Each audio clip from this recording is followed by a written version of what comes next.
মাত্র 20 মিনিটে বেকারির মতো খাস্তা মোচমোচে বিস্কিট খুব সহজেই কিন্তু আপনারা তৈরি করে নিতে পারবেন, তাও আবার ওভেন ছাড়া ঘরে থাকা সামান্য কিছু উপকরণ দিয়ে।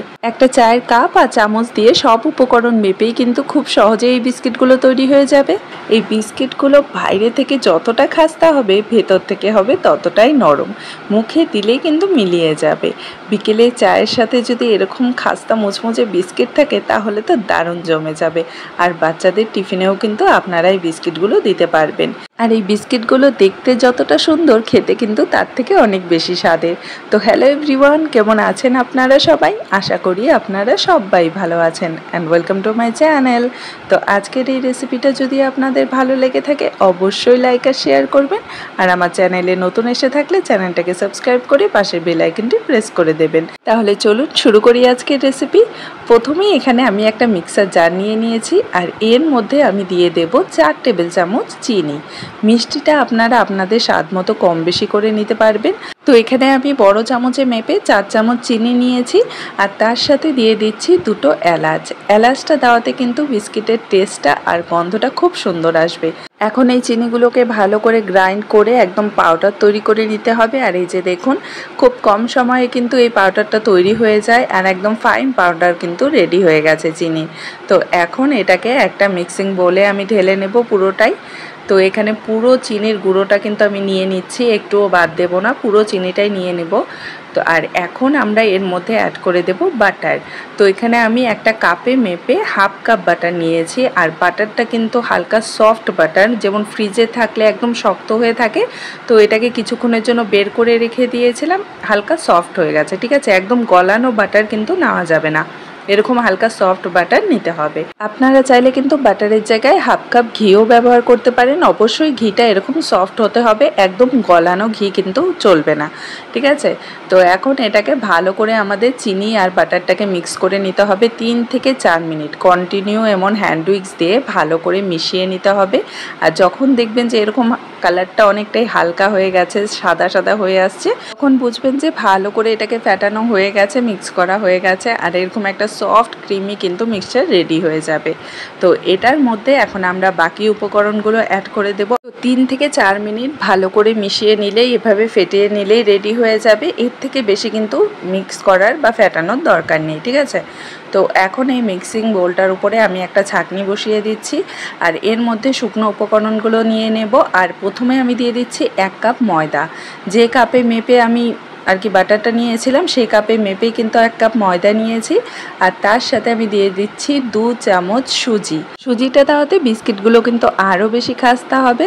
আর এখন দিয়ে দিচ্ছি ওই একই চামচে মেপে 2 চামচ বেসন। বেসনটা দেওয়াতে না বিস্কিটগুলোর টেস্টটা অনেকটা নান খাটাইয়ের মতো চলে আসবে আর খেতে কিন্তু দারুণ লাগবে। এখন দিয়ে দিলাম হাফ চামচ বেকিং পাউডার। ঠিক আছে, বেকিং সোডা কিন্তু দিইনি, বেকিং পাউডার দিয়েছি। তো এখন সব শুকনো উপকরণগুলোকে ভালো করে চেলে নিচ্ছি।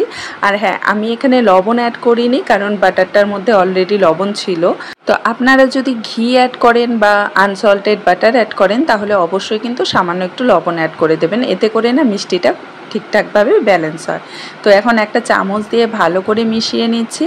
আর মেশানোটা কিন্তু অবশ্যই হালকা হাতে করতে হবে, খুব জোরে জোরে আর কি ঠেসে ঠেসে মেশাতে যাবেন না, হালকা হাতে এটাকে মিশিয়ে নিতে হবে। তো এখন চামচ দিয়ে মিশিয়ে নিয়ে একটু এভাবে হাত দিয়ে মেখে নেব। আবারও বলছি, খুব জোরে জোরে আটা ময়দার মতো কিন্তু ঠেসে ঠেসে মাখার দরকার নেই, জাস্ট সব কিছুকে একসাথে এভাবে কম্বাইন করে নিলেই হয়ে যাবে। দেখুন আমি যেভাবে একসাথে এটাকে কম্বাইন করে নিচ্ছি, আমি কিন্তু মাখছি না। ঠিক আছে, তো এই যে দেখুন ডোটা কিন্তু একদম রেডি হয়ে গেছে। এটাকে এখন একটু সাইডে রাখছি। আর অন্যদিকে একটা থালার মধ্যে আমি একটু সামান্য তেল নিয়ে এভাবে ব্রাশ করে দিচ্ছি, কারণ এটার মধ্যে বিস্কিটগুলো বেক করব, তার জন্য তেল দিয়ে একটু ব্রাশ করে দিলে কি হয়, বিস্কিটগুলো খুব সহজে বেরিয়ে আসে। তো এখন বিস্কিটের শেপগুলো দিয়ে নেব। তার জন্য ছোট বড় আপনারা যেমন সাইজের আর কি বিস্কিটটা তৈরি করতে চান ততটা আর কি ডো হাতে নিয়ে এভাবে ভালো করে গোল করে আগে শেপ দিয়ে নেব, একটা রাউন্ড বল তৈরি করে নেব।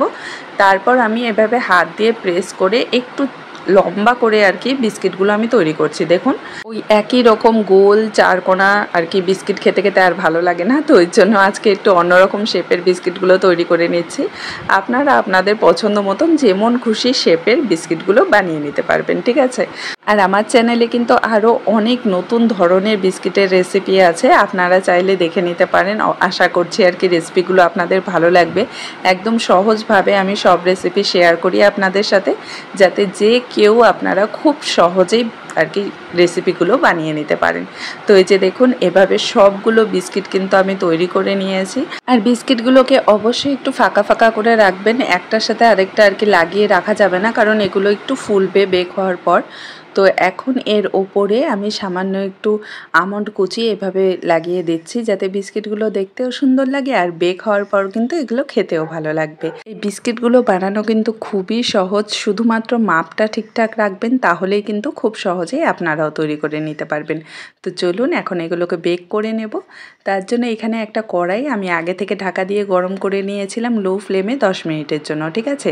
তো এখন বিস্কিটের থালাটা বসিয়ে দিয়েছি, আর এর উপর ঢাকা দিয়ে আমরা লো ফ্লেমেই এটাকে বেক করব 20 মিনিটের জন্য। 20 মিনিটের মধ্যে কিন্তু বিস্কিটগুলো তৈরি হয়ে যাবে। তো এই যে দেখুন, 20 মিনিট পর আমি ঢাকনাটা তুলে নিচ্ছি, আর বিস্কিটগুলো কিন্তু একদম পারফেক্টভাবে তৈরি হয়ে গেছে। ওপরের দিকটা হালকা একটু সফট মনে হবে, কিন্তু তার জন্য আবার ঢেকে দেবেন না, এভাবেই এটাকে রেখে দেবেন। আস্তে আস্তে এগুলো ঠান্ডা হয়ে যাবে যখন, তখন একদম দেখবেন ঠিক হয়ে যাবে। তো বিস্কিটগুলো এই গরম অবস্থায় তুলবো না, এগুলোকে ঠান্ডা করে নিচ্ছি, তারপর আমি আপনাদের দেখাচ্ছি। তো এই যে দেখুন, 20 মিনিটের মধ্যেই কিন্তু বিস্কিটগুলো খুব সুন্দরভাবে তৈরি হয়ে গেছে, আর কত সুন্দর ক্র্যাক এসেছে আপনারা নিজেরাই দেখুন। এরকম সাইড দিয়ে যখন ফেটে ফেটে যাবে না, এটা দেখেই বুঝবেন যে বিস্কিটগুলো একদম ভেতর পর্যন্ত খাস্তা হয়েছে। আর উল্টো পাশটাও দেখুন একদম পুড়ে যায়নি, খুব সুন্দর একটা ব্রাউন কালার চলে এসেছে। আর আমি আপনাদের ভেঙেও দেখিয়ে দিচ্ছি যে ভেতরটা কতটা সুন্দরভাবে কুক হয়েছে। একদম বেকারির মতো খাস্তা মুচমুচে এই বিস্কিটগুলো আপনারা কিন্তু খুব সহজেই বাড়িতে তৈরি করে নিতে পারবেন, সামান্য কিছু উপকরণ দিয়ে, তাও আবার ওভেন ছাড়া। তো আজকের এই রেসিপিটা যদি ভালো লেগে থাকে অবশ্যই আমাকে কমেন্টে জানাবেন। দেখা হবে আপনাদের সাথে আরেকটি নতুন রেসিপি নিয়ে। ভালো থাকবেন, সুস্থ থাকবেন, বাই বাই।